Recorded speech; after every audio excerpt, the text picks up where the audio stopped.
This is New Zealand, one of the most beautiful countries in the world. Its mountains look fake, its lakes look edited, and its scenery is so perfect that it feels like a movie set. But despite all of this, something strange is happening here. People are leaving New Zealand, not tourists, but actual New Zealanders. The people who were born here, the people who were supposed to live in this dream country. They are packing their bags and moving to Australia. And this is happening so fast that it is shocking for any rich, stable, first world country. Because this is not a country collapsing due to war. It is not a dictatorship. It is not a failed state. This is a place with clean streets, good schools, a stable government, and a high quality of life. Yet, people are leaving in large numbers. So the question is simple. How does a country that looks like paradise become a place people want to leave? To answer this, we need to understand something most people miss about New Zealand,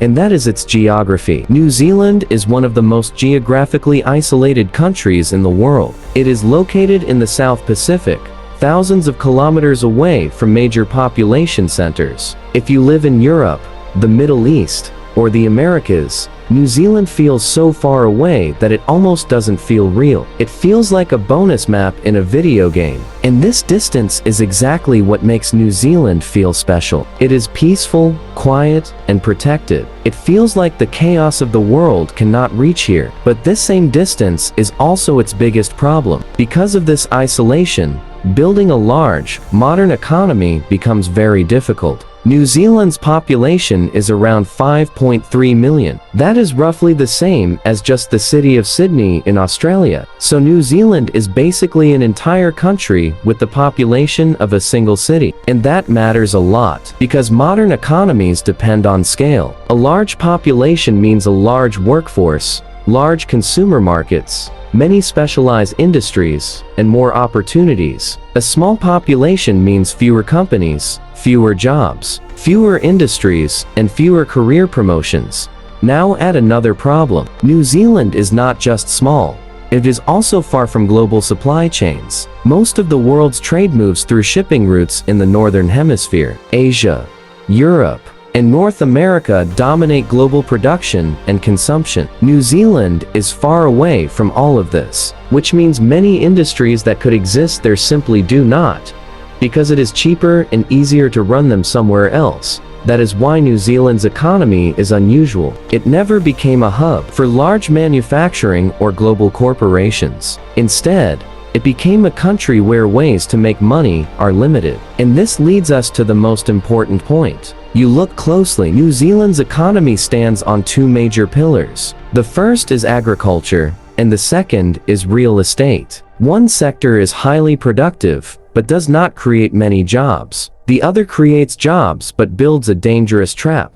Let's start with agriculture. New Zealand is one of the most agriculturally productive countries in the world. For a developed country, this is very rare. Most rich nations shift toward finance, technology, services, and high-end manufacturing. New Zealand did shift, but it never fully left farming behind. Because its land is extremely fertile, its climate is excellent, it has plenty of water, and it has one advantage people often forget. New Zealand is in the southern hemisphere. That means it can produce food during the off-season for northern hemisphere countries. When it is winter in Europe, New Zealand can grow crops. When North America cannot harvest, New Zealand can. That is why it exports dairy, meat, fruits, and high-value agricultural products to global markets, especially in Asia. This sounds like a huge advantage, and it is. But there is a catch. Most educated young people do not want to build careers in agriculture. And even if they do, there are not many jobs available. Because modern farming in New Zealand is highly mechanized. Farms invest in advanced equipment, automation, and systems, which means fewer workers are needed. So yes, agriculture is a major export engine, but it is not a strong career engine for the average young professional. So what is left for everyone else? This is where the second pillar comes in, housing. In New Zealand, houses are not just places to live. Housing itself is the economy. Buying, selling,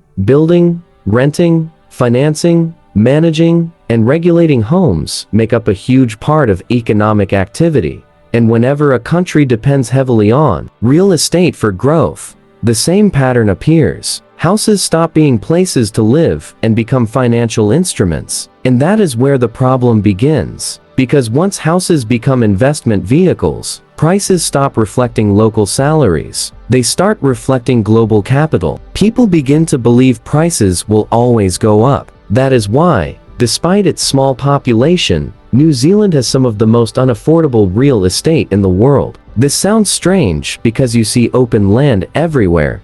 But land alone does not matter. Location, infrastructure, and construction costs matter, and in New Zealand, construction is very expensive. Materials are costly because they are imported. Labor is expensive because the workforce is small. Regulations are strict. So even if land is available, building a house is expensive. This creates the first major pressure on young New Zealanders. They look at home ownership and realize it is no longer a goal. It feels like a fantasy. But here is something interesting. If housing is so expensive, why do people move to Australia? Australia is also expensive. Cities like Sydney and Melbourne are not cheap. So why go there? The answer is not housing. The answer is opportunity. New Zealand is a small economy, and small economies have a brutal reality. They do not have enough high-end jobs. If you want to work in a specialized field, the number of companies is limited. If you want to climb the corporate ladder,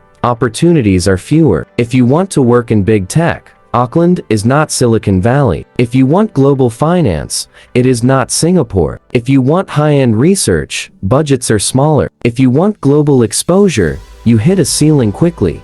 This is the hidden problem. New Zealand is a beautiful country to live in, but not a powerful country to build in. And that is exactly why young people are leaving. Not because they hate the country, but because they want to achieve more. They want better skills, better pay, more competition, and more connection to the world. And Australia is right there, just across the Tasman Sea. If you are a small country, your neighbor matters. And for New Zealand, that neighbor is Australia. It is not just close, it is culturally similar. Same language, similar lifestyle, similar sports culture. But the biggest difference is scale. Australia is bigger. It has more companies, more industries, more capital, more universities, more career paths, and more money. That is why something unique happens here. A first world brain drain. Usually, brain drain happens from poor countries to rich countries, from unstable places to stable ones. But New Zealand is already rich and stable, and still, talent is leaving. Because Australia is simply a bigger version of it. And there is something else that makes it worse. The legal relationship between the two countries makes moving extremely easy. New Zealanders can live and work in Australia with very few restrictions. No new language, no cultural barriers, no major obstacles, which means leaving becomes frictionless. And when leaving is easy, more people leave, especially young and ambitious ones. The people leaving are not retired. They are not unemployed.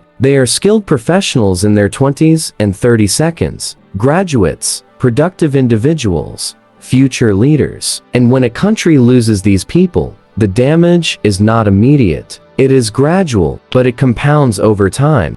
Because these are the people who start businesses, become doctors, engineers, managers, taxpayers, parents, and mentors of the next generation. When they leave, New Zealand does not just lose population, it loses momentum to fill this gap.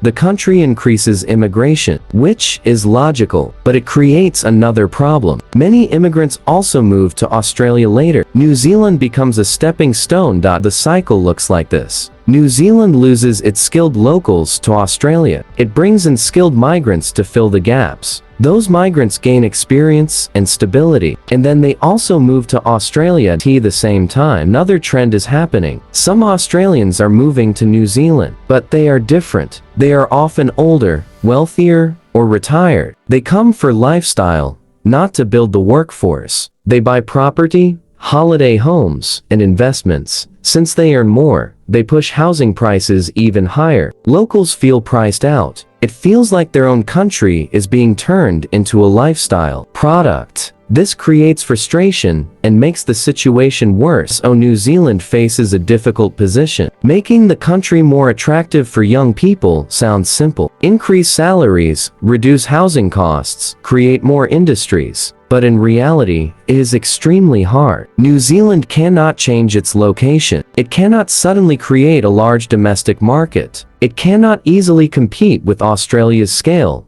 resources, and capital. So it enters a cycle. Increase salaries, costs rise. Costs rise, housing becomes more expensive. Housing becomes expensive. More young people leave, and the cycle continues. The harsh truth is this: New Zealand is one of the best places in the world to live, if you already have money, a career, or property. But if you are young and trying to build a life, it can feel like doors are closing. And right in front of you is Australia, just a few hours away. Higher pay, more jobs, more opportunities. People do what humans have always done. They go where opportunity exists.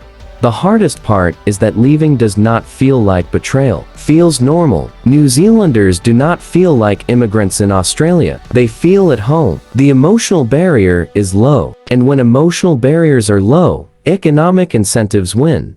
This is why the trend continues to grow. And while New Zealand is not collapsing, it is facing a slow and silent problem. A country can survive losing people, but it cannot grow if it loses its most ambitious generation, because eventually, it risks becoming something else. A beautiful museum, a postcard, a luxury waiting room, a place that looks like a dream, but functions mainly as an expensive retirement destination. I hope you enjoyed this video. If you did, please like and share it. Don't forget to subscribe to our YouTube channel, Mr. Shahzabe. Let us know what kind of videos you'd like to see next. Drop your suggestions in the comments. We'd love to hear from you. See you in the next video. Until then, take care. Bye.